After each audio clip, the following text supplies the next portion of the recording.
할렐루야, 감사합니다. 잘 오셨습니다. 인사하세요. 옆에 이렇게.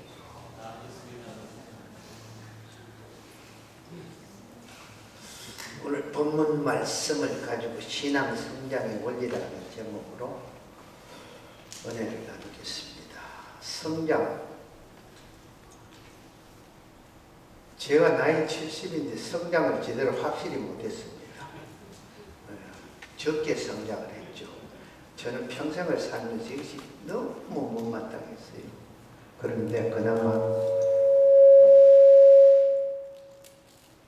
마이크가 맞다고 이야기해요. 그나마 하나님의 크신 은혜가 위로로 최종순 집사님 오시고 또 얼마나 기분이 좋은지, 얼마나 좋은지 제가 살맛이나 정말 우리 최 집사님한테 감사합니다. 그래서 여러분들은 모르지만 제가 최 집사님 옆을 지나갈 때는 당당하게 지나갑니다. 그래서 저하고 치의 동력자가 있어서 얼마나 위로를 받는지. 여러분, 성장이라는 것은 자라난다는 뜻이죠. 지금 상태보다 좋아진다, 발전한다, 이런 뜻이 있습니다. 그러므로 이 성장한다는 것은 현재보다 나아지고 좋아지고 발전하면서 끊임없이 전진한다라는 뜻이 있습니다. 이처럼 우리 신앙생활도 영적으로 성숙해지면서 자꾸 나아지면서 발전을 해야 됩니다. 교회에 출석하는 것도 그렇고 교회 와서 봉사하고 헌신하는 것도 그렇고 하나님 앞에 예물을 드리는 것도 그렇고, 그리고 교회의 다스림에 순종하고 복종하는 이 의무도 우리가 잘 감당을 해야 합니다. 특별히 목회자는 목회자로서, 그리고 직분자는 직분자로서, 그리고 성도는 성도로서의 이 의무를 잘 감당을 해야 됩니다. 그래서 이 의무와 책임은 신앙 성장적인 면으로 볼 때는 가장 귀하고 중요한 것이고, 나아가서는 우리가 하나님 앞에 한없는 복을 받을 수 있는 길로 가는 것입니다. 길로. 이렇게 신앙이 성장하기를 원하고 힘쓰는 교인이 많으면 많을수록 그 교회는 부흥을 합니다. 그리고 은혜가 넘치고, 그리고 영육 간에 축복을 받아 교회와 성도들의 지경이 자꾸 넓어지는 것입니다. 근데 많은 사람들이 그냥 교회만 왔다 갔다 하면은 하나님이 알아서 준다 하는데 절대 그렇지 않습니다. 성경 전체가 우리에게 요구하는 것은 네가 무엇을 심느냐, 심는 대로 거둔다. 심는 대로. 많이 심으면 많이 거두고 적게 심으면 적게 거둔다. 근데 문제는 적게 심어놓고 많이 달라는 것이죠. 심지도 안 해놓고 또 달라고 그러고, 하지도 안 해놓고 했다고 그러고, 이것이 문제인데 우리 주님께서는 여러분 그렇게 넘어가시고 그런 분이 아닙니다. 얼마나 확실한 분인지, 내가 알지 못하는 내 머리카락도 우리 주님은 세신다라고 이렇게 말씀하고 있었습니다.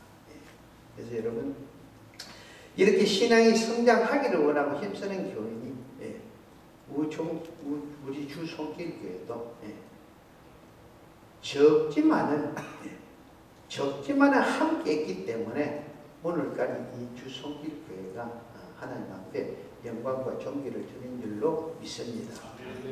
그러므로 신앙생활은 어떻게든지 성장을 해야 되는데 그렇지 못하는 경우도 없지 않아 있습니다. 교회를 다닌 지 10년이 됐는데도, 교회를 다닌 지 오래됐는데도 주기도문 할 줄 모르고 사도신경 못하는 것도 없지 않아 있습니다. 그리고 교회에서 세례를 받고 교회에서 직분을 받았는데도 교회 일이라면은 등을 돌리고 나는 모른다. 그냥 주일 성수만 왔다가 가는 그런 교회도 없지 않아 있습니다. 이처럼 그렇게 교인이면서도 이방인처럼 교회의 교인과 교인 관계를 제대로 하지 못해서 떠도는 교인도 없지 않아 있다라는 것입니다. 그래서 이런 상태가 되어서는 되지 않습니다. 하나님을 아버지라고 고백하면서도 자기중심적이고 세상중심적으로 사는 사람 역시도 신앙 성장을 위한 삶을 사는 것이 아니라는 것입니다. 어떤 경우에는 신앙은 주님 중심으로 점점 나아지면서 성장을 해야 됩니다. 교회 출석도 그렇고 봉사하는 것도 그렇고 기도 생활도 그렇고 11조 생활, 감사 생활, 헌금 생활도 말씀을 읽고 공부하는 생활도 어제보다는 오늘이 나아야 됩니다. 지난달보다는 이번 달이 나아야 되고 2018년도보다는 2019년도가 분명히 더 좋아야 된다라는 것입니다. 그래서 시편 기자가 127편 1절에 여호와께서 집을 세우지 아니하면 세우는 자의 수고가 헛되고요. 여호와께서 성을 지키지 않으면 파수꾼의 경성함이 헛사로다라고 그러죠. 그리고 사도 요한 3서 1장 2절에 너 영혼이 잘된 같이 너가 범사에 잘되고 강건하기를 내가 원하노라. 강구하노라. 너 영혼이 잘된 같이 너 신앙 성장이 되는 만큼 너 신앙 성장을 위해서 노력하는 만큼 범사가 잘 된다. 그래서 자신의 신앙 생활이 부족한 점, 그리고 내 신앙 생활에 취약한 점이 무엇인지 오늘 말씀을 통해서 깊이 생각하면서 새로운 결단의 시간이 되기를 주님 이름으로 축원합니다. 오늘 본문에 보면 이사야 선지자가 하나님의 구원의 능력을 의심하고 있는 이스라엘 백성들에게 신앙 성장의 원리를 가르쳐주고 있습니다. 오늘 본문 10절 27절에 야곱아 어찌하여 너가 말하느냐 이스라엘아 너가 이러기를 내 길은 여호와께 숨겨졌으며 내 송사는 내 하나님께서 벗어난다 하느냐라고 이스라엘 백성을 향해서 책망을 하고 있습니다. 그럼 여러분 이들이 하나님으로부터 책망받는 이유가 무엇이겠습니까? 첫째는 하나님을 의심을 했고 그 다음 두 번째는 원망을 했고 그 다음 세 번째는 하나님을 향해 불신했습니다. 지금도 여러분 이런 교인들이 참 많습니다. 하나님 하면서도 믿습니다 하면서도 의심하고 하나님은 능치 못함이 없다 하면서도 원망을 하고 그리고 하나님 앞에 말씀에 불신 왜 그런다고 되나 하면서 불신하는 사람들이 많습니다. 오늘처럼 지식 수준이 향상이 되고 물질 문명이 발달이 되고 과학이 발달하고 도리어 하나님과의 거리가 멀어지나 하면서 하나님과의 의심하면서 원망하면서 오히려 불신하는 상태까지 이르고 있다는 것입니다. 머리가 커지면 커질수록 지식이 높아지면 높아질수록 그것을 통해서 주님과 가까이 돼야 되는데 정반대로 자꾸 멀어지고 있다는 것입니다. 멀어지고 이것이 오늘의 문제입니다. 성경에서는 이런 자를 두고 뭐라고 합니까? 어리석은 자들이라고 말씀을 하고 있습니다. 하나님을 의심하면서 원망하거나 불신임한 결과는 번민과 고통과 불안에 떨다가 결국은 절망의 경지에 이를 수밖에 없었어. 나중에 그래도 복받은 자는 천부 여지없어서 두 손 들고 옵니다라고 다시 교회를 들어오는 사람이 있는가 하면 아주 원망을 하면서 하나님과의 등지는 그런 어리석고 미련한 사람들이 너무나 많더라라는 것입니다. 그래서 오늘 이사야 선지자는 이런 이스라엘 백성을 향해서 신앙 성장의 원리를 본문을 통해서 말씀해 주는데 그 첫째가 무엇인가 하면은 신앙이 성장하려면 여호와를 앙망해라. 여호와를 앙망해라. 31절에 뭐라 합니까?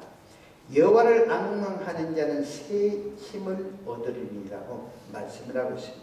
여기서 앙망한다는 뜻은 대망한다, 모시고 기다린다, 그리고 하나님의 도움을 기다린다라는 뜻으로 시험과 환난을 당하는 우리들을 하나님께서는 도움의 손길을 주신다는 것입니다.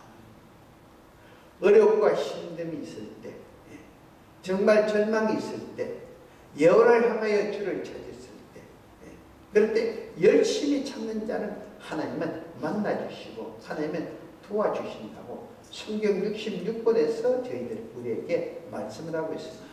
여러분들은 평소에 여러분들의 마음속에 무엇을 낭망하고 있습니까?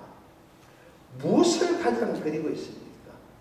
또 무엇을 삼하고 갈망하고 원하고 계십니까? 오늘 여러분 스스로에게 한번 물어보십시오. 거짓 없이. 나는 정말 무엇을 진심으로 원하고 있는가? 나는 정말 무엇을 바라고 있는가? 내 신앙생활의 목적이 무엇을 바라서 신앙생활을 하고 있는가라고 한번 여러분 스스로에게 물어보십시오. 세상적인 것으로는 결코 신앙성장에 도움을 줄 수가 없습니다. 우리 영혼의 최고의 악망의 대상은 오직 예수 그리스도 한 분밖에 없는 줄로 믿습니다. 그래서 시편 기자는 121편 1절 나의 도움이 어디서 옳고 나의 도움이 천지를 지으신 여호와께로서라고 말씀을 하고 있습니다. 그런가 하면 에레미야 선지자 에레미야 예가 3장 26절 사람이 여호와의 구원을 바라고 잠잠히 기다림이 좋다라고 말씀하고 있습니다. 어렵고 힘들다고 여기를 뛰어가고 저기를 뛰어가고 이래 보고 저래 보고 이 사람 만나고 저 사람 만나고 이런 것이 아니에요. 하나님 앞에 모든 것을 내려놓고 그 하나님의 손길을 그 구원의 손길을 잠잠히 기다리라. 이 교회 가고 저 교회 가고 이쪽 가고 저쪽 가고 이것이 아니다. 잠잠히 기다리라 라고 말씀합니다. 먼저 우리를 도우시는 하나님은 인간의 생사 화복을 주관하시고 우주 만물을 창조하시고 주관하시며 모든 것을 계획하시는 하나님이라 하십니다. 그러므로 푸른 나무가 하늘을 향해서 쭉쭉 뻗어 올라가고 꽃이 항상 햇빛을 향하듯이 우리 영혼은 언제 어느 때는 어떤 상황에서든 하나님만을 향해야 될 줄로 믿습니다. 여기에는 힘없이 의지하는 절대적인 믿음이 필요합니다. 하나님과의 막혀진 장막을 허물기 위해서는 죄의 회개와 고백이 필요하며 영적으로 하나님께 교제하기 위해서는 우리는 언제나 하나님 앞에 기도와 말씀의 묵상이 필요하다는 것입니다. 하나님만 앙망하는 신앙생활은 절대적인 신앙의 성장과 축복이 주어진다는 것을 꼭 믿고 이것저것 바라보고 이것저것 소원하는 것이 아니라 오직 예수 한 분만 바라보고 앙망하는 저가 되고 여러분 되시기를 예수 이름으로 축원합니다. 그다음 두 번째 신앙 성장의 원리는 무엇입니까? 새 힘을 얻으라 말씀합니다. 우리 신앙이 성장하려면 새 힘을 얻어야 됩니다. 이 힘의 근원이 어디서 옵니까? 시편 기자는 다윗의 시편 18편 1절에 나의 힘이 되신 여호와여 내가 주를 사랑하나이다 라고 고백을 합니다. 이 고백은 다윗이 모든 원수를 이기고 사울 왕의 손에서 구원된 날에 여호와께 아뢰는 노래입니다. 노래. 이 중심의 내용은 무엇입니까? 내가 능력이 있어서 내가 힘이 있어서 내가 잘났어 이렇게 된 것이 아니라 오직 하나님의 도움의 손길이 있었기 때문에 주님 하나님께서 나를 돌봐주셨기 때문에 내가 모든 어려움을 물리치고 이기고 이렇게 주님 앞에 설 수 있습니다라는 이 다윗의 신앙의 고백, 믿음의 고백입니다. 하박국 선지자는 3장 17절 18절에 비록 무화과 나무가 무성치 못하여 포도나무에 열매가 없으며 감람나무에 소출이 없으며 밭에 식물이 없으며 우리의 양이 없으며 외양간에 소가 없을지라도 나는 여호와로 말미암아 즐거워하며 나의 구원이 하나님을 인하여 기뻐하리로다. 이가 무엇입니까? 주 여호와가 하나님이 나의 힘이 되시기 때문에 주님이 나의 힘과 능력이 되시기 때문이다라는 것입니다. 여기에 비교해서 여러분 우리 인간의 힘은 어떻습니까? 오늘 본문 30절에 인간의 힘에 대해서 소년이라도 피곤하며 곤비하다. 소년 가장 활동이 왕성할 때입니다. 그런데 이 소년이라도 피곤하며 공비하며 장정이라도 가장 힘을 잘 쓸 때입니다. 장정이라도 넘어지면 자빠진다라고 말합니다. 인간의 힘이나 육체의 능력이나 세상의 권력도 오래 가지를 못합니다. 그래서 베드로전서 1장 24절에 베드로 사도가 모든 육체는 풀과 같고 그 모든 영광은 풀의 꽃과 같으니 풀은 말고 꽃은 떨어지되 오직 주의 말씀은 세세토록 있도다라고 말씀을 하고 있습니다. 그러면 인간이 이렇게 연약한 이유가 무엇입니까? 왜 인간은 이렇게 연약합니까? 그 첫째는 불신앙 때문입니다. 불신앙. 창조주심의 만물의 주관자시오. 우리 인간의 생사화복을 주관하시는 전지전능하신 하나님을 믿지 않으니 인간은 자신의 한계에 부딪히면 그 한계를 넘지 못합니다. 아무리 똑똑하고 잘났대도 그 뚱뚱한 사람, 그 사람이 한계에 부딪히면 그 이상 넘지를 못합니다. 왜? 인간은 제한된 존재이기 때문에. 결국 그 인간이 천지전능하시고 무수부지하신 넘지 못하는 하나님을 믿는다면, 믿고 맡기고 의지하고 나아간다면 분명히 자기 한계를 넘을 수 있는데 그것을 믿지 못한 불신앙 때문에 인간은 연약하다는 것입니다. 그 다음 두 번째는 뭡니까? 두 번째는 죄 때문입니다. 이사야서 59장 1절 2절에 여호와의 손이 짧아 구원치 못하심도 아니요 귀가 둔하여 듣지 못하심도 아니라 오직 너희 지악이 너희와 너희 하나님 사이를 내오고 너희 죄가 그 얼굴을 가리었어. 내가 짓는 그 죄가 하나님과의 관계를 보니까 단절시키면서 내 죄가 하나님의 얼굴을 나를 못 보게 가려버렸다라는 것입니다. 그래서 내 스스로가 하나님이 내 말을 듣지 못하게 하고 내 손을 잡아주지 못하게 하고 나의 도움을 보는 것을 내 스스로가 막아버렸다라는 것입니다. 그래서 로마서 6장 23절을 보니까 이 죄의 삭은 사망이다라고 말씀을 하고 있습니다. 그래서 인간이 연약한 것입니다. 그 다음 세 번째는 연약한 이유는 방종함에 무능해집니다. 우리가 하나님의 보존을 은혜를 보존하면서 영권을 유지하기 위해서는 뭐랍니까? 우리 절제된 삶을 살아야 된다는 것입니다. 근신할 수가 있어야 됩니다. 아무리 하고 싶어도 하나님의 영광이 가려진다면 그것을 절제하는 것이고 아무리 하고 싫어도 하나님의 영광이 나타난다면 억지라도 하는 이런 절제, 이것이 필요하다라는 것입니다. 하나님께서는 인간이 아무리 무능하고 연약해도 여호와를 앙망하면 새 힘을 주신다고 성경 전체를 통해서 말씀을 하고 있습니다. 이 새 힘은 우리들의 삶에 새로운 창조의 역사를 일으키는 밑거름이 되는 것입니다. 힘에는 여러 가지가 있죠. 완력이 있습니다. 물질의 금력이 있고 그리고 권력이 있고 지력이 있습니다. 그러나 새 힘이라는 새 힘은 이런 것이 아니라 변화된 영역 곧 성령이 주시는 영적인 힘을 말합니다. 이 사도행전 1장 8절에 묻고 오직 성령이 너희에게 임하시면 너희가 권능을 받고 예루살렘과 온 유대와 사마리아 땅끝까지 이르러 내 정인이 되리라 라고 말씀을 하고 있습니다.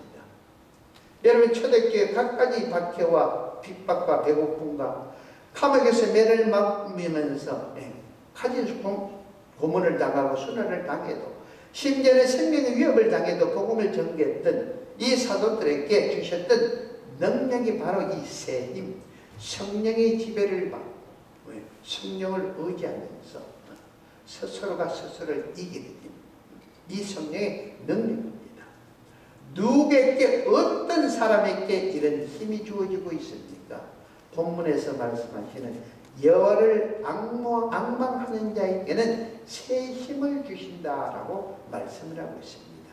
이 힘을 얻을 때 우리는 스스로가 변하여 새로워지고 세상을 이기면서 마귀를 이기면서 걸어가도 피곤치 아니하리라고 성경은 우리에게 말씀을 주고 있습니다. 이런 강하고 담대하고 놀라운 성령의 그 힘이 이 시간 저나 여러분의 심령에 가득 채워지기를 예수 이름으로 축원합니다.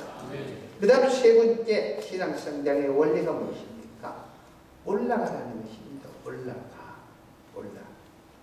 독수리 날개치며 올라감 같을 것이요 라고 본문에서 말씀을 하고 있습니다. 우리 성도들의 신앙생활은 매일매일 매 순간순간 천국을 향해 가는 생활이 돼야 됩니다. 이사야 선지자가 성도들을 독수리로 상징하면 깊은 의미와 교훈이 이 안에 함축되어 있습니다. 독수리는 정결한 새 중의 하나로서 우리 신앙이 성숙해 하는 성도의 생활을 늘 성결하고 정결한 삶을 살아가는 것을 의미를 합니다.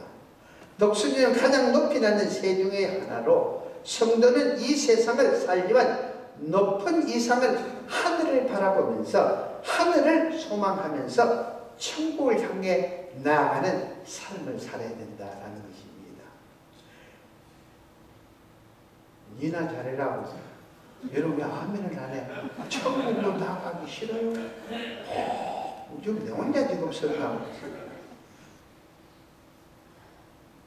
그래서 우리는 내 자신을 매일면서 스스로가 쳐서 복종시키는 것입니다.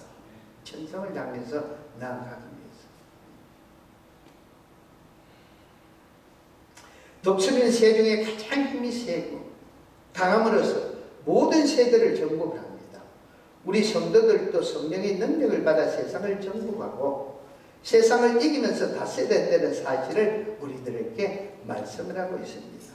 비록 여러분들이 이민 생활을 하면서 우리가 남의 밑에 살고 남의 밑에서 일을 하고 있지만 영권을 가지고 다스릴 수 있는 실력자가 영적인 사람이 되라는 것입니다. 영적인 사람. 그러므로 신앙이 성장한다는 것은 우리가 이 세상에 물들지 않고 세속화 되지 않고 자신의 믿음을 지키면서 성결하게 살아가는 삶을 말씀합니다. 조금 전에 말씀드렸듯이 내가 내 스스로를 말씀을 통해서 말씀으로 쳐서 그 말씀에 복종시키는 것이 우리 신앙인의 바른 삶이라는 것입니다. 그런 삶을 믿음의 선진들이 살았기 때문에 그들이 세상을 향해서 승리하고 세상을 향해서 불안하고 큰 소리를 칠 수 있었다라는 것입니다. 성령과 말씀의 지배를 받아 순종함으로 세상을 정복하는 삶이 바로 성숙한 신앙인의 바른 삶의 자세라는 것입니다. 어떤 의미로 보면 세계 역사도 여러 가지 면에서 자꾸만 올라가는 역사라고 말을 할 수가 있습니다. 우선 지적으로, 과학적으로, 의학적으로, 기술적으로, 문화적으로 면에서 모든 면에서 위로 올라가고 있습니다. 경제적인 면에서 있어서도 여러분 과거에 비해서 상상을 초월할 정도로 많이 올라가 있는 상태입니다. 반면에 여러분 윤리적이고 도덕적인 면은 어떻습니까? 바닥에 바닥을 쳤죠. 결국은 우리 인간이 인간성을 상실해버렸습니다. 어떻게 인간이 그렇게 할 수가 있습니까? 어떻게 부모가 자식에게, 자식이 부모에게, 어떻게 인간이 짐승도 하지 않는 그런 짓을 하느냐. 이 윤리와 도덕은 완전히 떨어져 있습니다.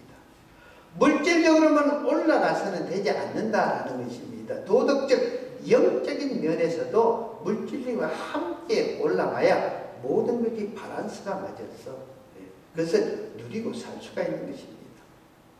여러분의 생활 수준이 올라가는 것처럼 여러분들의 영적 삶이, 영적 상태가 지금 올라가고 있습니까? 어떻습니까? 여러분들이 더 많은 소유에 의해서 갖기 위해서 우리 열심히 땀을 흘리면서 오버타임을 하듯이 노력하는 만큼 신앙의 성자가 성숙을 위해서는 그렇게 땀 흘리면서 노력을 하고 있습니다.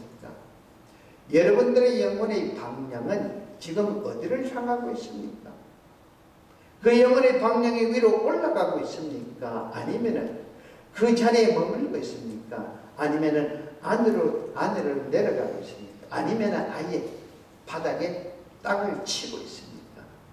아직도 신앙이 성장하지 않고 그대로 있거나 뒷걸음을 치고 있다면 오늘 이 시간 이 말씀을 통해서 천국을 향해 방향을 확실히 잡아나가시는 우리 모두가 되기를 예수 이름으로 축원합니다. 그래서 신앙 성장을 하기 위해서는 오직 여호와를 우리는 갈망을 해야 됩니다. 그리고 새 힘을 얻어야 됩니다. 이 새 힘을 얻는다는 뜻이 무엇입니까? 성령의 소욕을 따라 살고 성령의 소욕을 따라 죽어야 된다라는 것입니다. 그 다음 세 번째, 위를 향하여 올라가야 된다는 것은 뭡니까? 곧 우리 삶이 세상 중심으로 무엇을 입고 먹고 마실까? 육신의 정욕, 안목의 정욕, 이생의 자랑이 아니라 영적인 소유를 가지고 영적 삶을 살아야 된다는 것이 영적. 이 축복이 오늘 이 시간부터 이 재단과 여러분들에게 차고 넘치기를 주의 이름으로 축원합니다. 이 잠언서 27장 1절에 너는 내일 일을 자랑하지 말라. 하루 동안에 무슨 일이 날는지 내가 알 수 없습니다. 우리는 한치 앞을 모릅니다. 우리가 이 예배를 끝나고 내가 집으로 돌아갈 때 어떤 좋은 일이 생길지 어떤 예기치 못한 일이 생길지 우리는 상상을 못합니다. 내가 잠이 들었어. 오늘 밤에 잠이 들어서 내일 아침에 다시 태양을 볼 수 있을는지 아니면 태양과 함께 어떤 어마어마한 큰 일이 큰 축복이 있을지 우리는 알 수 없습니다. 그래서 고린도후서 6장 1절 2절에 사도 바울 선생이 말씀합니다. 우리가 하나님과 함께 일하는 자로서 너희를 권하노니 하나님의 은혜를 헛되이 받지 말라. 이르시되 내가 은혜 베풀 때에 너에게 듣고 구원의 날에 너를 도왔다 하셨으니 보라 지금은 은혜 받을 만한 때요 보라 지금은 구원의 날이로다. 이 말씀이 무슨 뜻입니까? 지금은 바로 은혜 받고 구원의 준비를 한 종말의 때라는 것입니다. 이 때가 지나고 나면 아무리 우리가 부르짖어도 들을 수가 없습니다. 아무리 손을 뻗어도 잡을 수가 없습니다. 지금 이 주어진 이 때를 놓치지 말고 열심히 신앙의 성숙을 향해서 최선을 다하는 우리 모두가 되기를 예수 이름으로 부탁합니다. 하나님의 은혜를 감사합니다. 주시는 이도 거여가 여호와시